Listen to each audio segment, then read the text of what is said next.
మరుసటి రోజు నుండి శివ వాసుకి అడిగినన్ని పాలు పోస్తూ ఉన్నాడు. అలా కొద్ది రోజుల తరువాత శివ ఒకరోజు వాసు కొట్టు దగ్గరికి వెళ్ళగా గుడిసె స్థానంలో చిన్నగా రూమ్ కట్టి ఉంది. ఏంటి వాసు, మెల్లగా వ్యాపారం గుడిసె నుండి సిమెంట్ గదికి వచ్చిందంటే దినదిన అభివృద్ధి చెందుతున్నావు. ఏదో అదృష్టం అలా కలిసొస్తుంది శివగారు.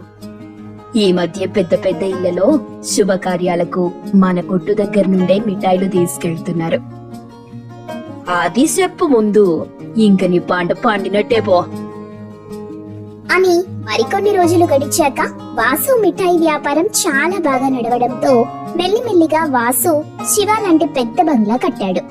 అది చూసిన శివ, ఈ వాసుగాడేంటి ఈ ఊళ్ళో నాకంటే పెద్ద బంగ్లా కట్టాడు, నా దగ్గరే పాల్గొంటూ ఇంత పెద్ద బంగ్లా ఎట్టా కట్టాడు అంటూ వాసు మీద మెల్లిమెల్లిగా ఈర్ష్య పెంచుకుంటూ ఉన్నాడు. ఓ రోజు శివ వాసుకి పాలు పంపలేదు.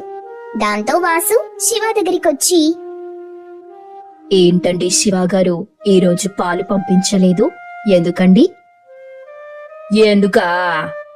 నువ్వేమో నా పాలతో చక్కగా మిఠాయిలు చేసుకొని ఆటితో పెద్ద బంగ్లా కట్టావు. నేను మాత్రం అప్పుడెప్పుడో పెట్టిన ధరకే పాలమ్ముతూ ఇదిగో ఈ టబూజు పట్టిన బంగ్లాలో ఉంటున్నాను. అయ్యో శివగారు, అలా అంటారెందుకండి? చెప్పండి, మీరు పాల ధర ఎంత పెంచారో? లీటరు పాల మీద 50 రూపాయలు పెంచాను. అలాగే ఈ రోజు నుండి అదే ధరకి కొంటాను అని చెప్పి వెళ్లిపోయాడు వాసు. ఈడేంటి లీటరు పాల మీద ఒకేసారి 50 రూపాయలు పెంచినా కూడా ఏమీ అనకుండా అడిగినంత ఇస్తానంటాడు. అంటే ఈడి మిఠాయిలు అంత రుచిగా రావడానికి నా పాలేనా కారణం? అటంటప్పుడు నేనే మిఠాయి వ్యాపారం పెట్టుకుంటే ఆడికంటే ఎక్కువ డబ్బు నేనే సంపాదిస్తాను గదా అనుకుని శివ కొన్ని రోజులకు ఒక మిఠాయి కొట్టు పెట్టాడు. అది తెలుసుకున్న వాసు, ఏంటండి శివగారు, మీరిలా మా వ్యాపారం కూడా మొదలెట్టేస్తే మేమెలా బతకాలి? వాసుగారు, నేనేం చేశాను చెప్పండి?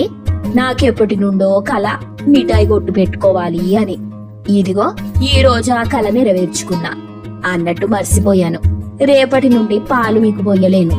నా కొట్టుకే సరిపోతాయో లేదో నాకు తెలుసండి, అందుకే వేరే చోట మాట్లాడుకున్నాను.